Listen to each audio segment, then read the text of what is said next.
क्या पागल बनाया ना तुम्हारे पति को। 50 लाख रुपए एलिमनी के देने के मान गया। आखिर प्लान किसका था? ऑफ कोर्स तुम्हारा। एक काम करते हैं तांची, क्यों ना अमाउंट बढ़ा दे, 1 करोड़ कर देते हैं। अरे नहीं नहीं, 50 लाख देने में वो इतना रो रहा है, 1 करोड़ की तो छोड़ो। ठीक है। और वैसे भी तांची, बच्चे की कस्टडी और पैसा दोनों हमारे पास, और कुछ दिनों में बच्चा बड़ा भी हो जाएगा, तो जो प्रॉपर्टी लिखवा रखी है उसने वो भी हमारी। Yes, you are right. अब हमारी लाइफ ना सेट है, हमें कुछ करने की जरूरत नहीं है। ये क्यों कॉल कर रहा है? हाँ बोलो। हितांशी, एक आखिरी बार तुम मुझसे मिल सकती हो क्या? क्यों? मिल लो ना एक बार, मुझे तुमसे कुछ इम्पोर्टेंट बात करनी है। अच्छा ठीक है। ओके ठीक है, मैं ना तुम्हें लोकेशन भेजता हूँ, आ जाओ यहीं पे। ओके। क्या हुआ तांची? मेरा पति है, मिलने के लिए बुला रहा है। तो इसमें प्रॉब्लम क्या है? जाकर मिलो ना, क्या पता कुछ अलग सा अमाउंट मिले हमें, क्या पता उसका दिल और पिघल जाए। ओके, अगर तुम बोल रहे हो तो चली जाती हूँ। ठीक है, तो मैं तुमसे बाद में मिलता हूँ, तुम मुझसे मिल लो। ठीक है, बाय, टेक केयर तांची। बाय।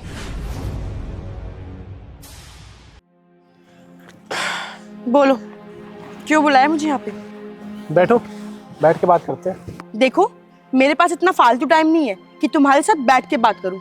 जो बोलना है बोलो और मैं जाऊं। हितांशी, हमारा तलाक तो हो ही चुका है, वैसे हमारे रास्ते अलग अलग है। अब बस एक आखिरी बार बैठ के बात कर लो। बोलो।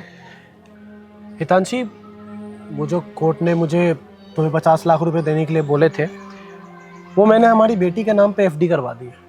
क्या बकवास कर रहे हो तुम? कोर्ट ने वो पैसे मुझे देने के लिए बोले थे, तुमने अपनी बेटी के नाम क्यों करवा दिए?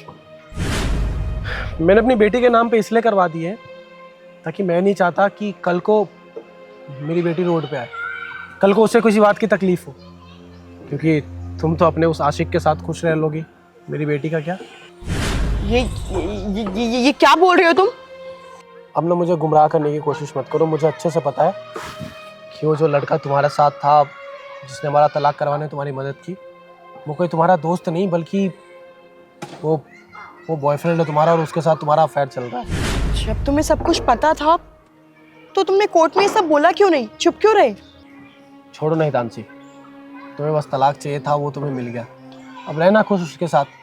मैं बस इतना चाहता हूँ कि मेरी बेटी को कोई तकलीफ ना हो, क्योंकि कोर्ट ने उसकी कस्टडी तुम्हें दी है, और बस मेरी बेटी का ख्याल रखना। बस इसीलिए मैंने वो 50 लाख रुपए अपनी बेटी के नाम पे एफडी करवाया। जब वो 18 साल की हो जाएगी तो वो पैसे उसे दे देना। बस बस ठीक है, ज्यादा महान बनने की कोई जरूरत नहीं है। अच्छा चलो, मैं किसी के साथ रिश्ते में थी, लेकिन तुम भी तो किसी के साथ थे। और बात रही बेटी की, तुम्हें अगर इतनी अपनी बेटी की पड़ी होती ना, तो तुम मुझे चीट नहीं कर रहे होते। तुम मुझे चीट कर रहे हो और अब तुम महान बन रहे हो, और अगर तुम मुझे चीट नहीं करते ना, तो शायद मैं भी तुम्हें चीट नहीं करती। बस करो हितांशी, तुम्हें तो आज पता चला था कि मैं तुम्हें चीट कर रहा था, लेकिन वो तुम्हारा बॉयफ्रेंड पिछले 3 महीने से है। और हितांशी, मैंने तुम्हें कभी चीट नहीं किया और ना कभी करने की सोच सकता था। वो तो बस हालात ही ऐसे थे कि मुझे दिखाना पड़ा कि मैं तुम्हें चीट कर रहा हूँ, ताकि मेरा सच तुम्हारे सामने ना आए। लेकिन अब वो वक्त आ गया है कि मैं अपनी सच्चाई तुम्हें बताऊं। सच? कौन सा सच? कैसा सच? सुशांत, तुम कौन से सच की बात कर रहे हो? बताओगे मुझे? हितांशी, मुझे ब्लड कैंसर, तभी मुझे 2 महीने पहले ही पता चला। डॉक्टर ने बोला है कि मेरे पास ज़्यादा वक्त नहीं है। मैं बस चाहता था कि तुम्हें लगे कि मैं ही बुरा हूँ और तुम्हें छोड़ के चला जाऊँ, ताकि तुम अपनी ज़िंदगी उस इंसान के साथ अच्छे से गुजार पाओ, क्योंकि शायद तुमने मुझसे कभी प्यार किया ही नहीं। अगर मुझसे प्यार करती तो उस इंसान के साथ मुझे चीट नहीं करती। और आज भी ये सब कुछ मैं तुम्हें सिर्फ इसलिए बता रहा हूँ क्योंकि कल को मेरी बेटी के साथ कोई अन्याय ना हो। कल को अगर तुम उस इंसान के साथ कहीं चली गई या कुछ हो गया, तुमने बेटी को छोड़ दिया, तो पता नहीं बेचारी वो कहाँ जाएगी, क्या करेगी।